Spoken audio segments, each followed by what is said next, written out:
Hello friends, स्वागत है आप सभी लोगों का हमारे चैनल कुक स्टडी में। मैं कमल बेस्ट। इस वीडियो के माध्यम से दोस्तों आपके यहाँ पर कराऊंगा आर्मी टेक्निकल एनए का दोस्तों केमिस्ट्री का पार्ट नंबर 21।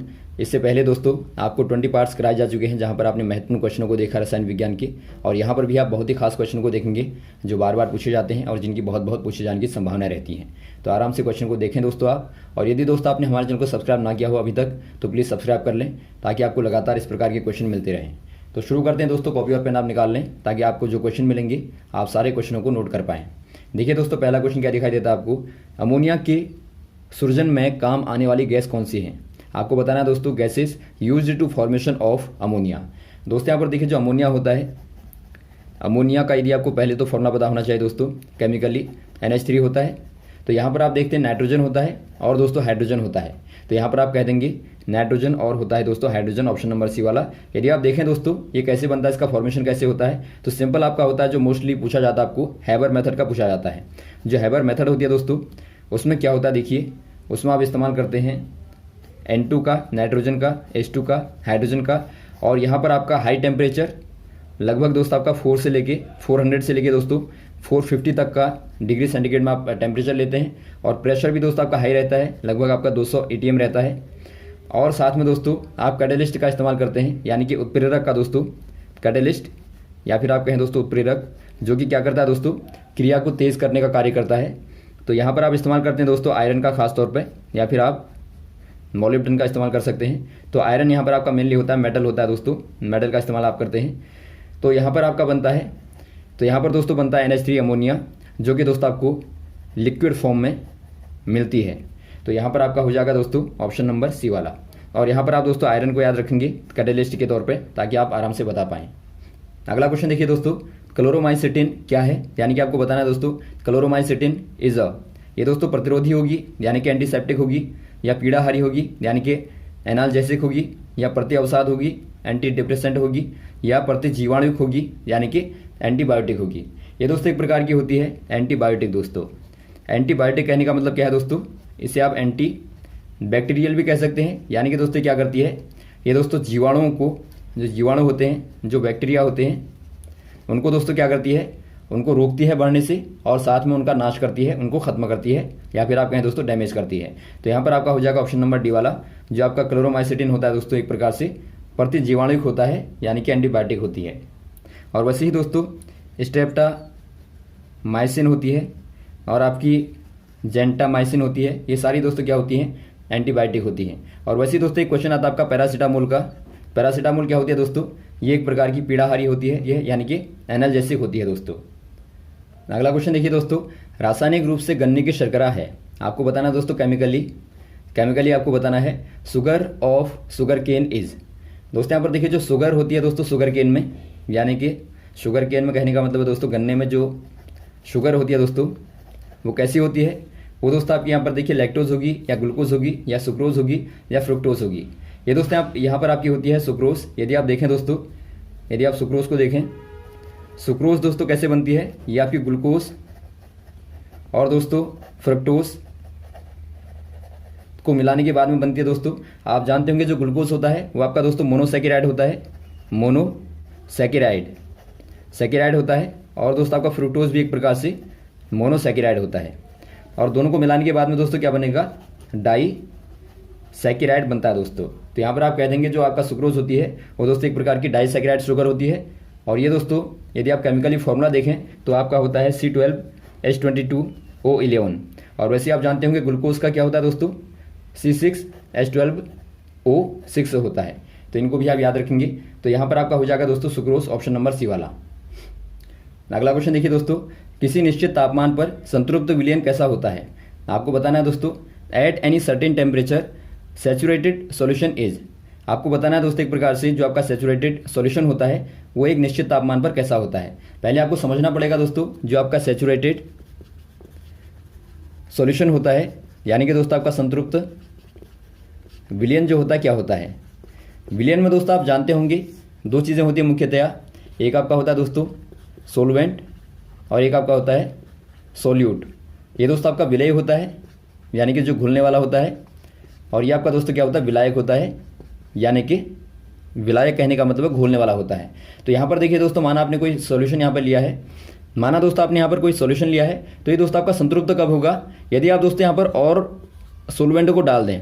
यदि आपने सोलवेंट को और ऐड कर दिया, यानी कि विलय को दोस्तों आपने और डाला, तो यहाँ पर दोस्तों यदि आप विलय को डालेंगे तो ये विलय दोस्तों यहाँ पर जाने के बाद में नहीं घुलता है, यानी कि दोस्तों आपका इनसॉल्यूबल रह जाता है।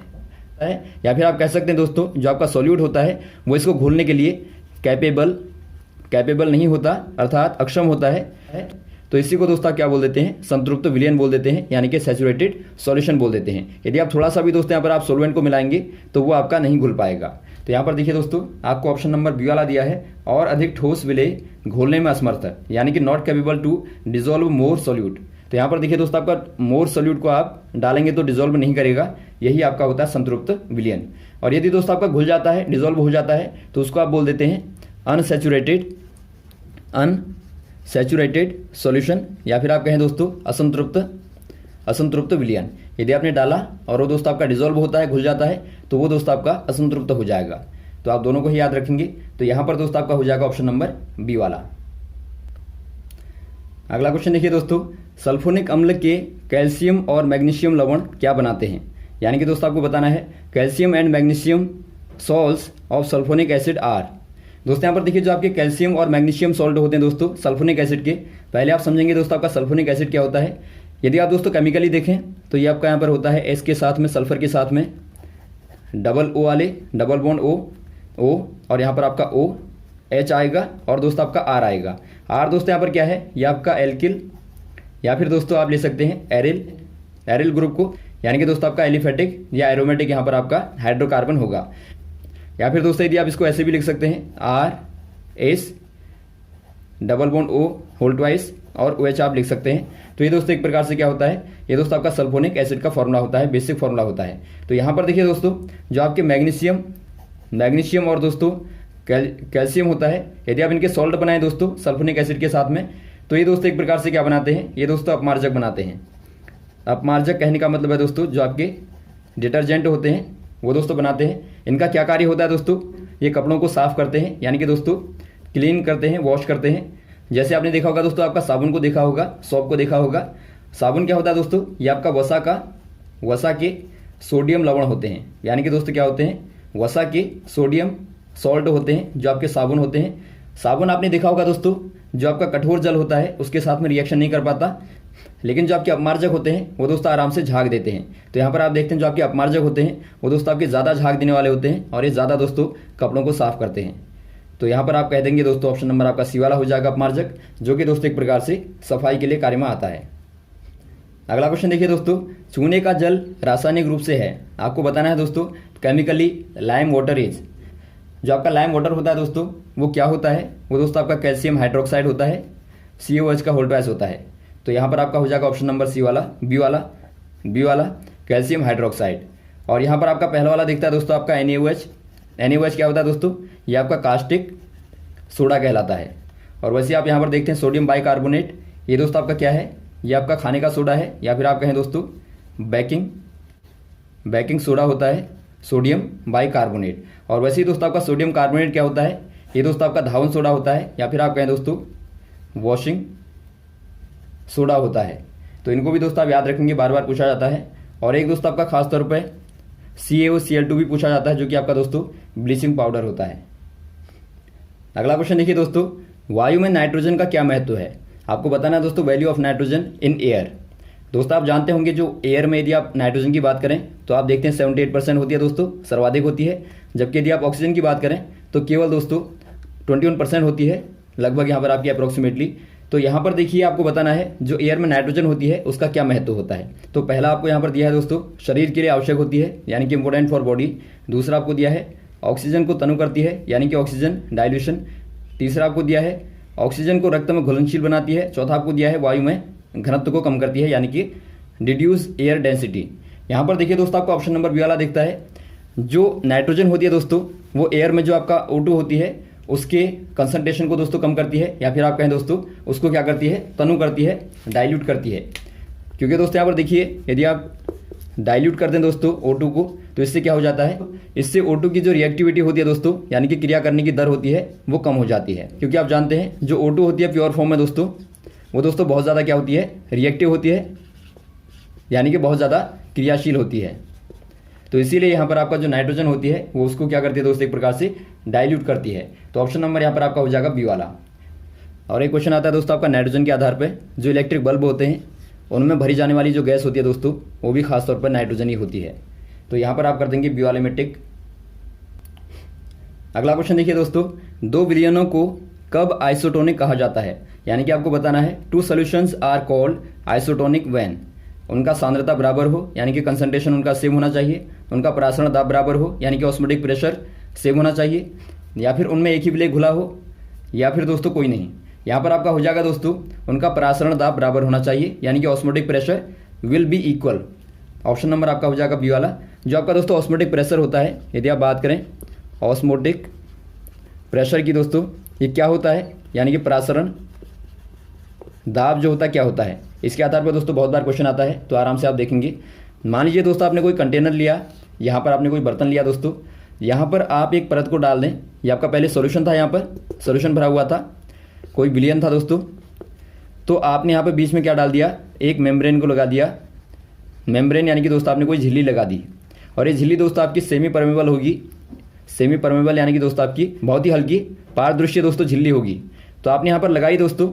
एक समय के बाद क्या होता है, जो यहाँ से आने वाले जो छोटे छोटे पार्टिकल होते हैं, सबस्टेंस होते हैं दोस्तों, उनका आर पार जाना बंद हो जाता है। यदि आर पार जाएंगे तो उसको दोस्तों आप बोलते हैं ऑस्मोसिस।